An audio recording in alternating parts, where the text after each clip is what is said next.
welcome again. This is part 2. This is a market update, and the questions that you have, hopefully we have some answers to them. Here we go. Dave, thanks for being with us again. Dave is with Keeping Current Matters.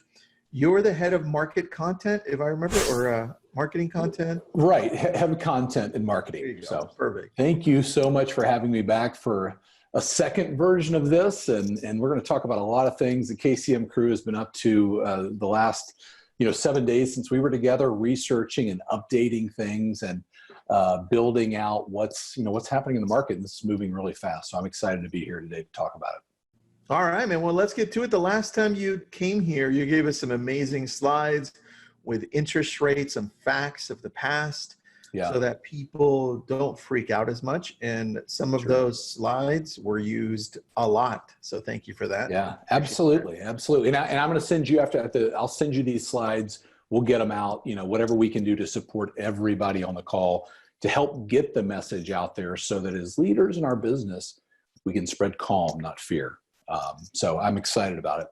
I love it. Well, let's get going, man. I'll pass the puck to you. Here we go, Dave. You're absolutely. Up, man. Do you want me to start off with some questions, or you want to just get going? Yeah, we can. Let's hop off in there. Yeah, go through that. And we'll kind of have a dialogue back and forth as we go through there. All right. So you sent me some questions, and I've got some questions too. So here's the number one question.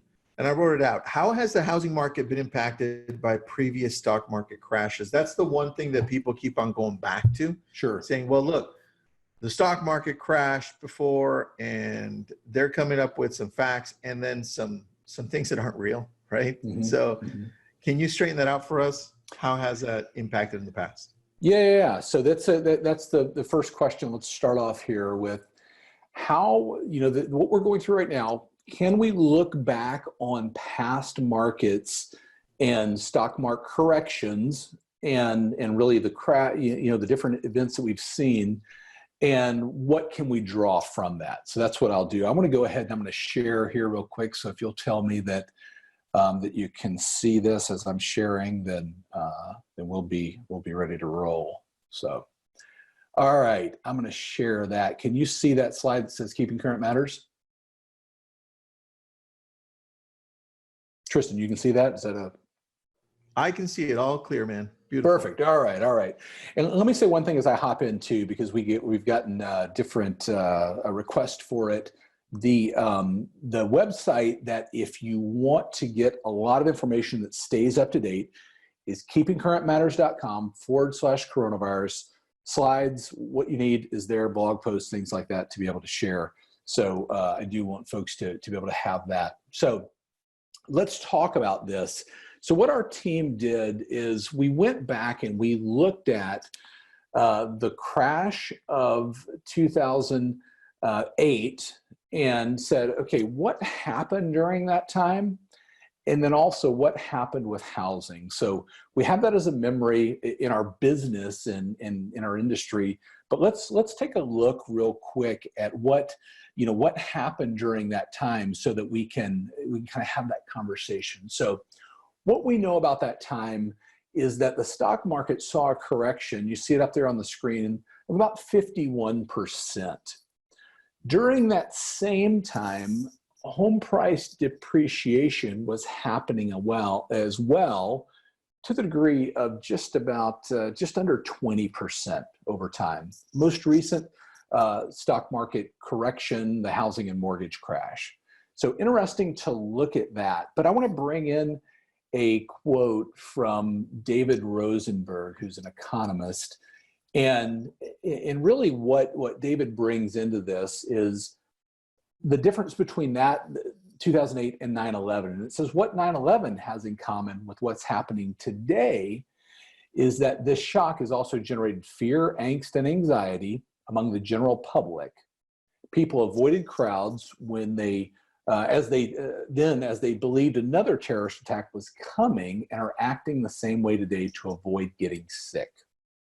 The same parts of the economy are under pressure: airlines, leisure, hospitality, restaurants, entertainment, consumer discretionary services in general. So as we look at 2008, we start to, and then we look at this quote from David Rosenberg, we can say what we're seeing today is much more like 9/11 than 2008. So our team went back and did the same comparison with 9/11 as what we did with 2008. And what we saw there was a stock market correction of around 45%, but actually home price appreciation as we go down those same years in 2000, 2001, and 2002. So in that, what we tried to draw the correlation to is we don't see this as 2008, more like an event like 9/11 that, and we'll talk about some of the forecasts for GDP and things, but in the event-based scenario, a different impact on housing than 2008. Makes total sense, dude. I love that. So a lot of questions have been coming up in regards to, well, what about the international market? How is that going to affect us? Any insight on that you have, Dave, or no? Sure. I think let's talk about that for a minute. I think the biggest thing that's happening right now is we've seen our markets, wherever they are, be put on pause. The pause button has been hit. And I'm going to talk about, as we go through this, what recovery starts to look like. And maybe that's a good place to hop into that, because whether it's domestic here or international market, what we have to say is, when are people going to be back to buying again, right? Yeah. So let me talk about that pause for just a second, because it kind of leads into this next piece of what's the latest talk on recession and what's the impact on our business. And I pulled a quote for us here from Bill McBride with Calculated Risk, and it says, with the sudden economic stop and with many states shutting down by closing down schools, bars, and restaurants, it's my view that the U.S. economy is now in a recession, started in March 2020, and GDP will decline sharply in Q2, and Goldman Sachs is forecasting that. But the length of the recession will ultimately depend on the course of the pandemic. So as you talk about that, Tristan, the international market, I think it's going to depend on the length of in the course of the pandemic by the areas across the world, literally. Yeah. Makes total sense. All right, man. I love that. Thank you for let me talk. Yeah, let me talk a minute about this mentions the Goldman Sachs forecast. Okay. This is interesting because we've been watching that over the week. Now, let me frame this up in perspective. When we look at GDP, that's the output of this country, Goldman Sachs is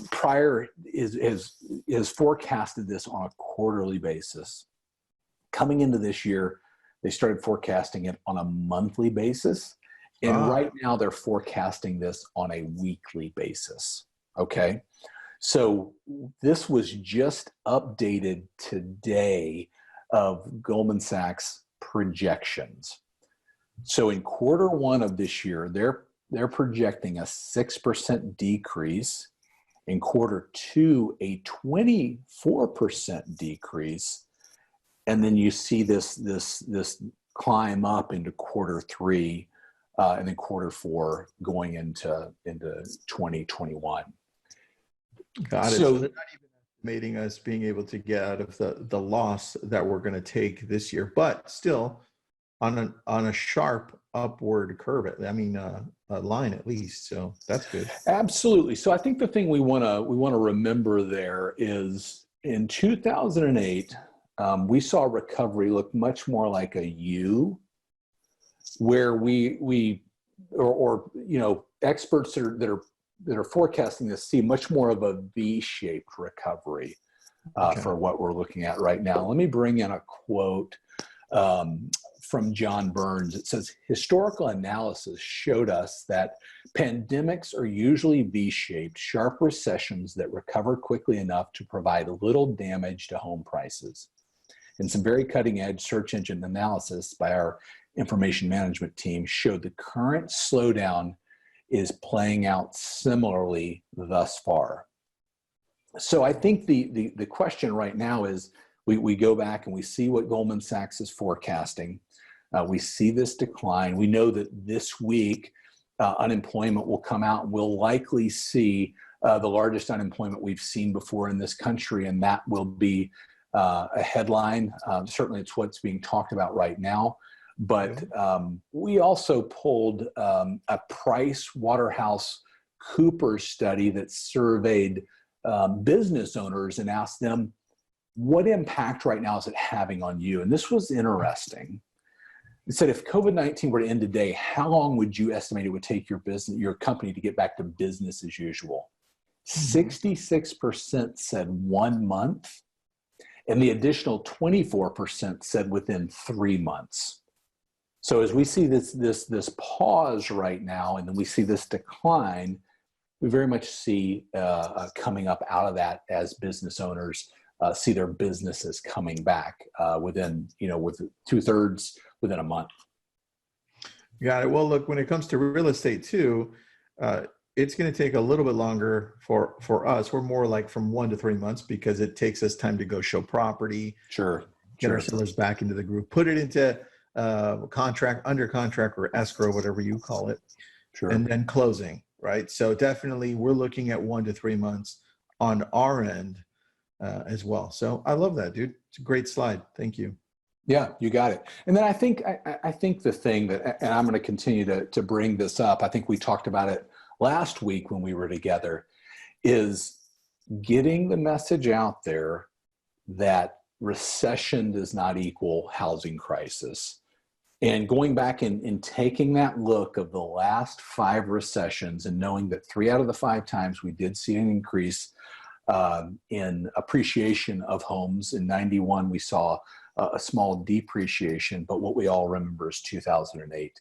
And I can't say that enough. A lot of people on here today have seen this slide probably, but right now the curse of knowledge we have of that, we need to get out in the market. We need to be informing consumers what's happened in the past. Very true. I think that's where we come in. I said this earlier on a webinar, but that's where we come in as leaders of the industry, right? It's our duty, right, to give the facts to the consumer, to our clients. And this is something that we can use to give back and say, look, these are the facts, right? Right. And then these are what the professionals are saying in regards to it, because we only know what we know when it comes to real estate, right? But this helps us out to look even more professional. So thank you. Right. I had a question here from Audrey. Dave, do you feel that the historical pandemic V may be a bit flatter this time around with the prevalence of virtual tour technology, specifically for real estate? It's a great question. I want to make sure I understand it. Or is the question, do we feel like the V may not be as low, meaning we can still do things? Yeah. Yeah, I think we, on the KCM blog, I'll talk about that because I just literally came out of our research meeting before I joined you, Tristan. We have an infographic that we're going to publish on Friday that is, what are the things you can still do right now? You can still get pre-qualified. You can still find out, hey, how much can I afford? You can still talk about with an agent. I'm speaking from the client's perspective about what's important to you. You can still virtually, to that point right there, go out and look at homes so that you are ready on the other side to be able to make a decision. People that want to buy homes, want to sell homes, want to transact are not going away. We're certainly seeing that impacted in what's going on right now. But I think that is a good point, that with technology, with being able to preview a property without physically being in it, something that wasn't available however many years ago, makes this look different. Yeah, and I think also it has a lot to do with the consumer feeling comfortable, the consumer confidence, right? How soon after we're okay to be able to go and do business, and it becomes business as usual according to government or the government or governments across the world. Yeah. How soon after does that consumer confidence go up too, right? And so look at what our president said this morning. I think it was this morning, where he says he's got a target date of Easter, right? And that puts us at what, April? I don't even know when Easter is. April 12th, so around there. So is that too soon? I don't know. And so Yeah. we also have to take into consideration those people that are freaking out, right? Yeah. I think if I were to draw an analogy right now of what we are experiencing, and timetables and all that, the questions are going to have to be answered to your point on dates when that starts to come back. If I were to compare this to 2008 and what we've talked about, 2008 was a tornado that came through our town and ripped up buildings and power lines and had to, things had to be rebuilt coming out of that. Yep. The best analogy today is we're in an awful snowstorm. You can't get out of the house, but there will come a time when the snow lets up and you're able to go down and get in the courthouse and transact business. There will be a time to get back in a restaurant. There will be a time to go out and get, buy tickets to a baseball game or to a game, and you can go out and do that. And it's a matter of when that happens, to your point of when can we get back and do those things. Yeah, look, when it does happen, I'll tell you one thing, man. The whole world's going to be celebrating inside. They're going to be happy. Sure. Games are going to be sold out. That's going to be the biggest problem is how do you get a ticket to that game? That's it. So I'm looking forward to that, but continue, man. I'm sorry. Yeah, absolutely. So I think here's what this, what this brings up, and the question on a lot of people's minds. And I'm going to try to bring some perspective to this question. And it is, are we about to see a rise in the number of foreclosures out in the market? Okay. So what I want to pull up here are two press releases that came out late last week. First, it says the Federal Housing Administration, FHA, indicated it is enacting an immediate foreclosure and eviction moratorium for single-family homeowners with FHA-insured mortgages for the next 60 days. The FHFA, Fannie and Freddie, announced it's directing Fannie Mae and Freddie Mac to suspend foreclosure and evictions for at least 60 days. So I think what you're seeing right here is our industry responding to the need of the consumer.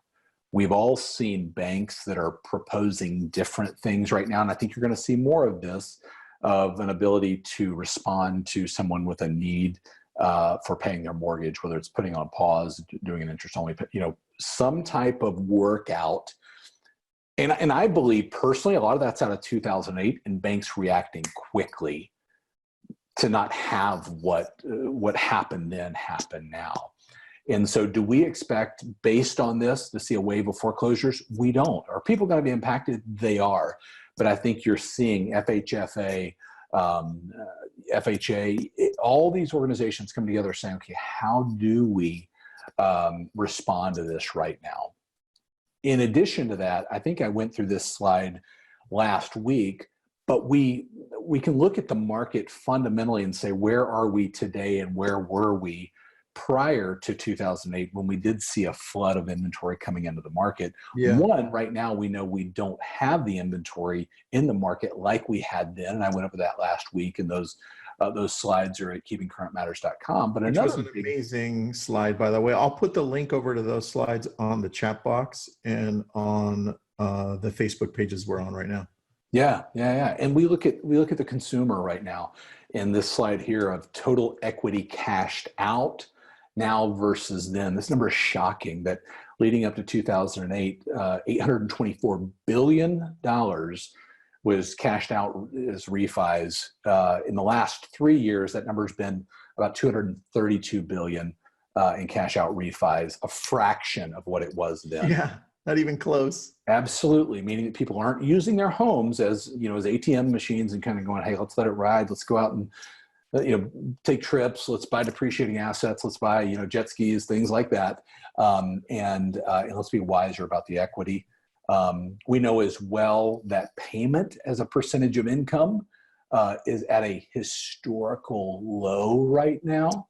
And historically, it's been 21.2%, as you can see there, and we're just under 15% today. So a lot of reasons right now, from things that the government's responding with, that our industry is responding with, as well as how the consumer's positioned in housing, that we don't believe it leads to a rash or an onslaught of foreclosures. I love that. That's an awesome graph. Thank you for that.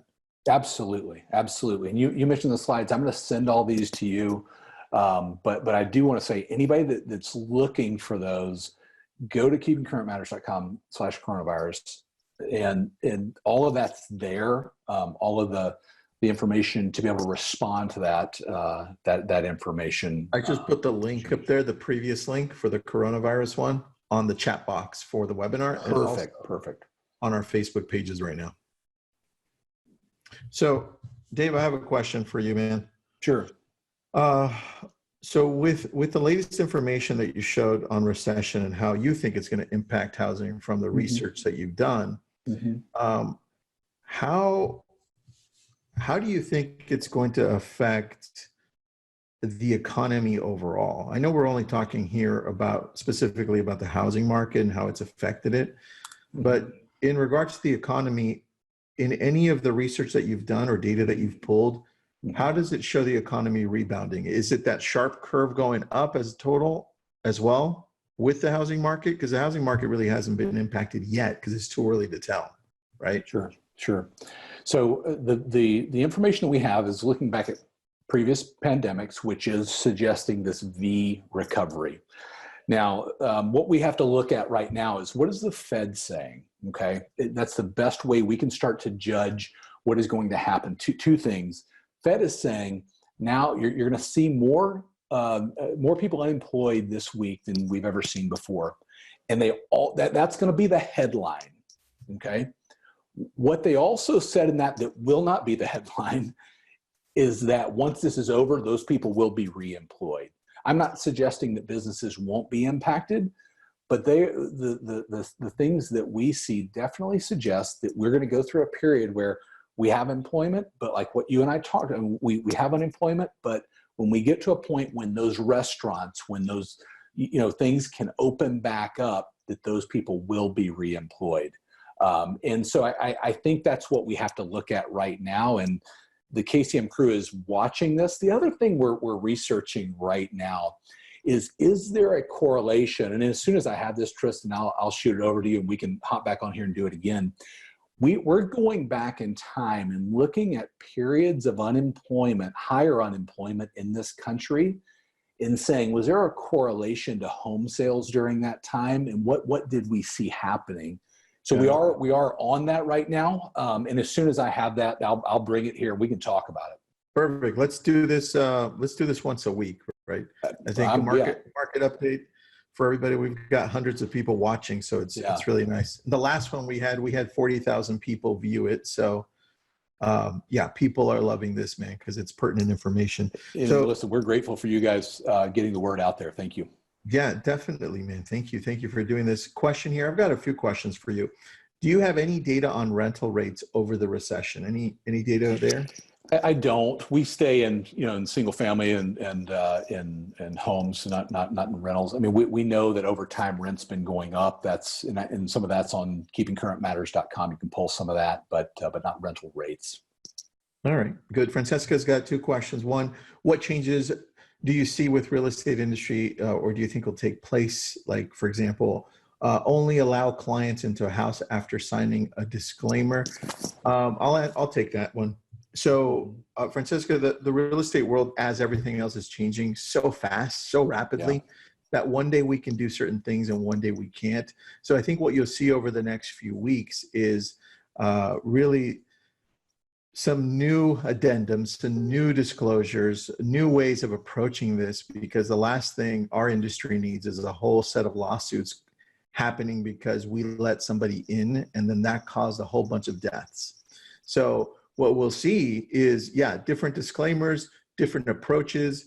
We even have certain states saying that real estate is essential and some are saying that we're not, which is a mix, right? There's no set standard right now because it's the first time happening. And so as we get a grasp of this, then you'll start seeing, okay, got it. This is the standard. We are now going to do this. This is a standard over here. We are now going to do this. Right now, you don't have that. So you just have to give it a little bit more time, Francesca, and adjust on a day-to-day basis by sticking close to KCM, sticking close to lab code agents, because we're bringing you the latest of everything that's happening every single day. So That's the answer I can give. Dave, what about you? I think you're right. I think we're seeing things change very, very quickly right now. My hope is we continue to see things happen that facilitate the transaction where there are roadblocks. Now, I think that has to be done, with everything we're being told from a health standpoint. But the things that are able to be done appraisal wise, recording of documents wise, things like that we can streamline. My hope is that we're able to streamline that. And I think you're seeing that state by state responses being made. But I'll tell you, to your point of what you said, we publish information every day on the KCM blog. And as we've been publishing things the day before, we're literally changing things. So it used to be in our business that we go from a recommendation to a guideline to a mandate over a 6 or 8 month period. We're literally doing those things within a week now, or within a day of what that would happen. Absolutely. And so That's keeping nuts. that perspective is important right now. And I think that's the perspective that we have to keep, man. I have a question here. What's the impact on income property, if it's possible? If you know if the unemployment rate's going to affect it? I know you're doing research on this, but what do you have? The KCM crew is researching that right now, is to say, what is that? That's the question for our industry, is what is the correlation between housing and home sales, foreclosures, and high unemployment? So our team is looking at that right now. As soon as I have that, I'll bring it back to you. Have you guys segmented the different price points, like luxury market versus residential, and then more on multi-residential? Have you segmented it at all and done research on that, or no? We do that. We do segment by market. How you think those markets are going to be affected? Well, that would be, I want to stick to the KCM research. I certainly can give you anecdotal thoughts on that. Well, give me some anecdotal thoughts, man. The biggest issue we have right now, what'd you say? Let's go off on a tangent. Okay, sure. Let's talk about, so we do segment the market and look at inventory and look at challenges in the market across the U.S. Now, remember, Keeping Current Matters, we deal in macro U.S. real estate statistics, meaning what is happening by and large. And certainly that's going to vary from market to market. But what we know on the lower end of the market is we have an inventory issue, right? So that is what we currently have right now. I don't see through that substantially right now getting better. If anything, we're seeing people pull properties offline. Definitely. So we have an inventory issue. As we go higher, we know we have more inventory generally in this country. Who do we know right now that has had an impact in their pocketbook? Those are folks that have money in the market, which is generally on the higher end of a market. And so I do think it's reasonable to think, how will that market respond? And as we have more information in, we'll start to report on that. We'll start to bring that to everybody here. I love that, man. There's a quick question here. What will lenders be looking for before they begin funding loans again? Do you have an answer to that? Wow, I don't know that I want to stick my toe in that water. Yeah, Richard, I got an answer for you. We're going to bring in a couple of different mortgage people in here. Yeah. And we're going to bring in some escrow people at high levels so we can interview them and then ask them what they're seeing as well. So we'll have a better answer for you in the next few days for that. Good question. Dave, anything you want to add here in closing? People are really concerned about this being similar to the Great Recession, or us going into a spiral of a ton of foreclosures. Anything you want to end in regards to that with? I think the information that we brought here, and certainly you're going to provide the link to those slides. I think what you have to look at is, what do we see right now? And certainly what we see in the data that we've collected is that the way the response is being built, and by that I mean by the agencies, by the banks. The banks do not want to be back where they were in 2008. I know that for sure because I worked for a large bank. The largest holder of REO in this world was a bank that I worked at. they don't want to be there again. They're going to do everything they can to avoid that. So I think if there's anything we can take solace in, it's in that. And so you're starting to see those things happening.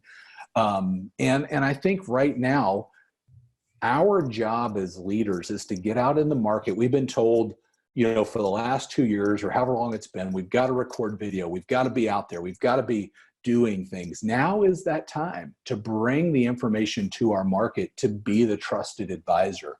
And that's what, we've said that's what we want. It's what's on our card. It's what we've put out there. Now is the time to do that. I have a quote here that I want to read to you real quick. It's a Paul Volcker quote. If you remember Paul Volcker, it says, in crisis, the only asset you have is your credibility. And the non-crisis time is when you must establish that credibility. So we're in a time right now where people have to capitalize on the credibility they've established. The other thing I would say is from a perspective, and I was on my phone here and took a screenshot of this from a speaker from Atlanta, Georgia, Andy Stanley. He's got a church there, also a leadership author. Mm-hmm. He said, when the story of COVID-19 is just a story we tell, let's make sure our stories are stories worth telling. And I think that perspective right now of how do I get out in the market? How do I, as an agent, care more about the people figuratively sitting in front of me than I care about myself? How do I connect with people? How do I help them see what's happening in the market right now and make sense of all this? Because that's our job right now. That's key. I think I want to take that a little further as we wrap up here and say, look, if you're part of my newsletter, A Brilliant Tribe, I put out a quote out there from Henry Ford. When everything seems to be going against you, remember that the airplane takes off against the wind, not with it. And it's all about adversity. And I'm telling my children and I'm telling my team and those around me, I'm saying, look, what are we going to be remembered for during this time period among our friends and amongst our friends and people that we know, the consumers, the people that are seeing us? Are we going to be remembered as those people that were helping each other grow? Or are we going to be those people that were selfish and didn't think of others, or just angry, short-tempered, and not taking up this opportunity we have to be the leaders that we are of our industry, right? How are we going to be remembered? Absolutely. And so that's what I think we have to always keep in mind, because this is the time we all band together and work together to make a solution to this crazy thing, which is never happened in the lifetime, because we've never all been so connected. Right. So Dave, thank you for being on, man. Let's do this weekly. Let's do an update. We'll pick a day. I know we did it last week, or maybe a little bit past last week, but let's pick a day where we can go on every week, like maybe a Friday, or something along those lines. Absolutely. We'll definitely do that. We'll bring the new information. And let me just say thank you. I know Nick's not here, but to both of you, Nick, and the whole Labcoat team, thank you for doing what you're doing right now to get great information out in the market, and just keeping us connected. It's awesome. Thanks, man. I appreciate your hard work and research. That's key. Hey, we've got a team of 7 people that are working. You were saying, I think it was last Tuesday. I'll say that. There you go. I don't those even... 7 days seem like it was a year ago or 2 weeks ago. That's so true. Those slides feel old. Absolutely. Thanks, man. I appreciate your time. Thank you for having me on. Guys, and go visit KCM. I put the link in there. I put the link on all of our Facebook pages as well, and it'll be pinned to the top. Thanks, Dave. Appreciate it. All right. Take care. Bye-bye.